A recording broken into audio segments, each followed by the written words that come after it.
What's this? You got me some cookies? Is that a cookie? Give me the cookies, please. Oh my god, there Oh, no. Hello and welcome to Games You Should Know. I am your host, Cookie Monster, with your host, Ronald McDonald. Today we are going to play some Halloween games. We like Halloween. There's a lot of Halloween games out there. Hey, Ronald. Oh yeah. Some of them are shit. Some of them are really good, like cookies, though. We got a good lineup from Yes. a lot of different systems. We got Friday the 13th. We got some Luigis Mansion. We got some Zombies Ate My Neighbors, and I believe some Resident Evil 2. Evil 2. So, how do we know which ones are the good ones? Guess we have to play them.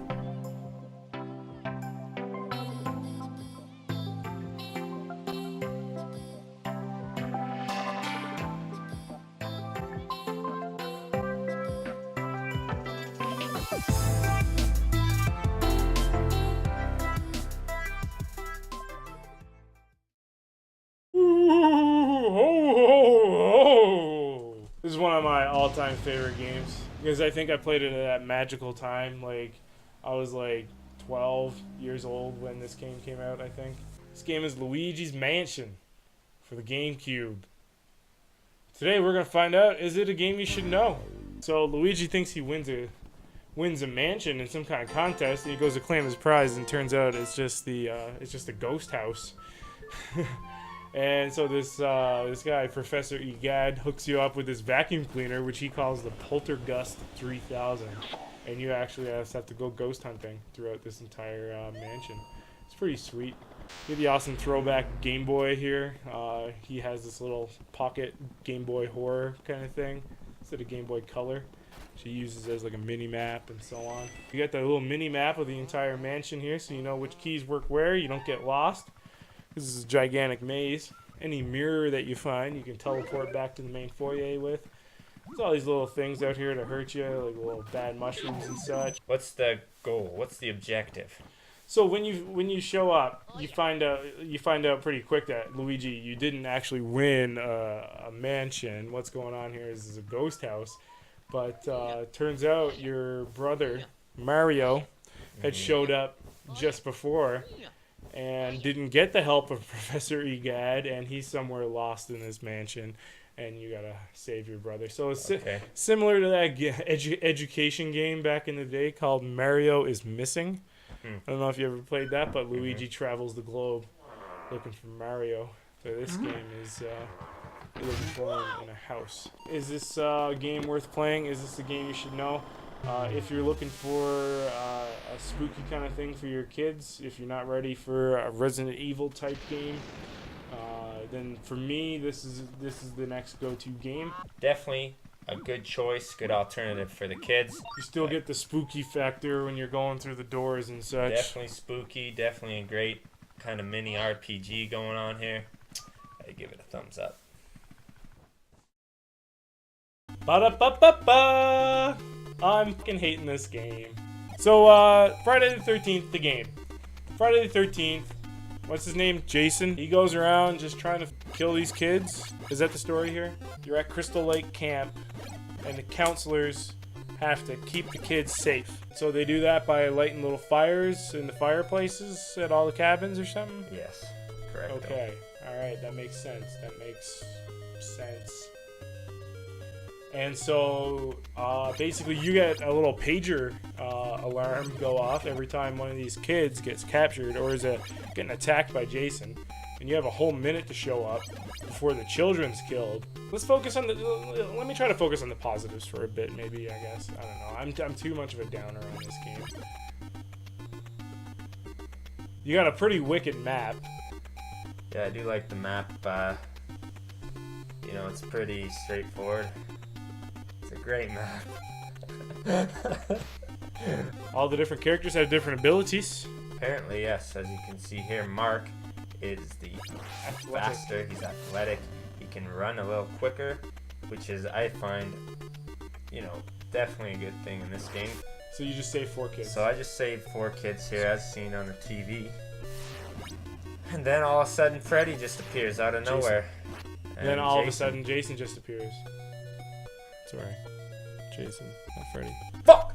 So Jason is, like, undeniably, like, ridiculously hard to kill.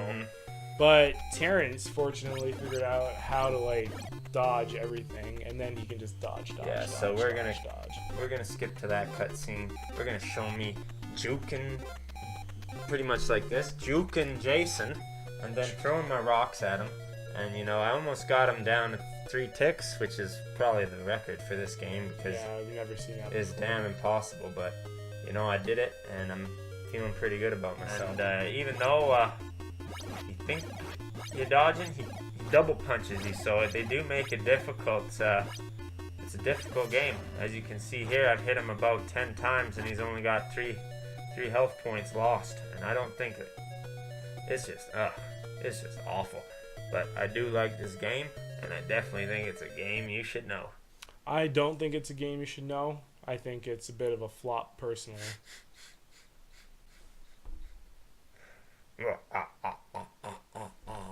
I just think the difficulty level. Welcome, Frederick Hatcher III. King Frederick Hatcher III. The King of Hearts has joined us for Zombies Ate My Neighbors.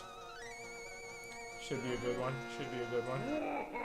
Heard lots of good stuff about this. This is a bit of a fan favorite game. Terrence, you played this one quite a bit. You didn't play it as a kid, but you own a copy? I decided to purchase the actual game. Big fan? Big fan. I was a big fan of it from the get-go. You know, I'm a big sucker for good co-op games, and this is no exception, you know. Great co-op game. Is he wearing 3D glasses there? Yeah, they wear 3D glasses. What's the point of the game? The point of the game is to rescue your neighbors, as per the title.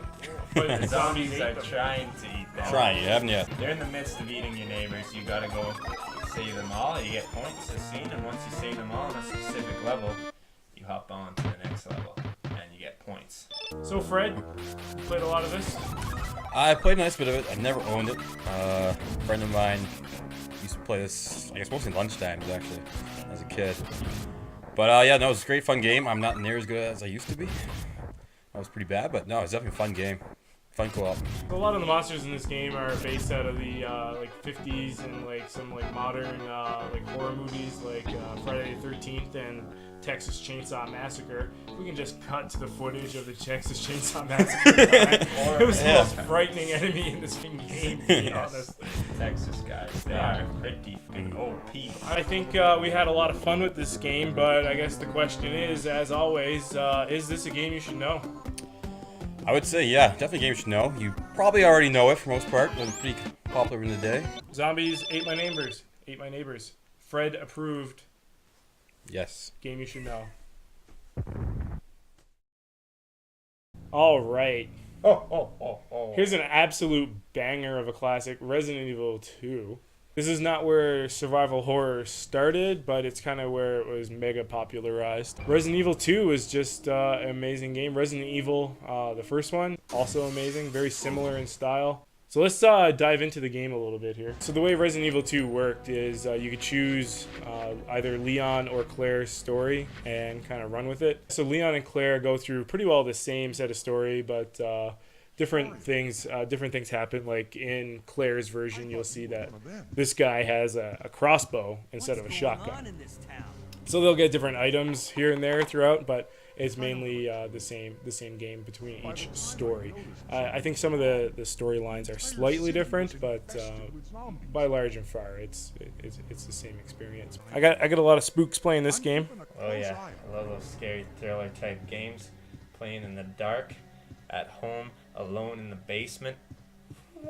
It's some spooky shit. Yeah.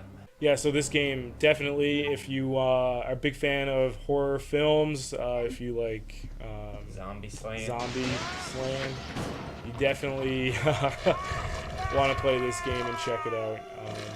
Pretty gory. Yes, it does give the warning at the start of the game that this game's filled with intense violence and gore. So something that has always just spooked the hell out of me, like the quietness of this game, the tempo, the pace, like it gets real loud and tense at certain times, like this scene right here. I mean, and how instrumental are counters for survival horror? Like you can survive the zombie apocalypse, just hide behind a counter. Let me ask you this: is it a game you should know?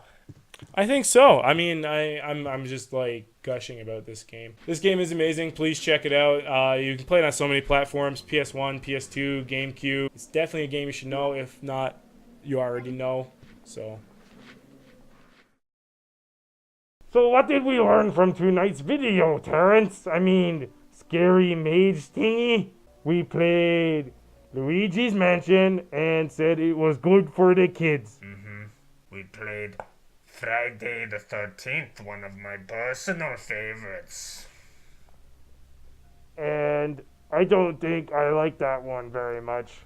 But we also played Zombies Ate My Neighbors. That was a good one. Yes, it was. I think Fred liked that one too. And then we also played... What game did we play? We played Resident Evil 2. Which is another good one. It scared the cookie shit out of me. Thank you for tuning in to this week's episode. Oh, no. Thanks, Nicole, for the cookie. Excellent prop. It's a damn good cookie. More cookies. Games you should know.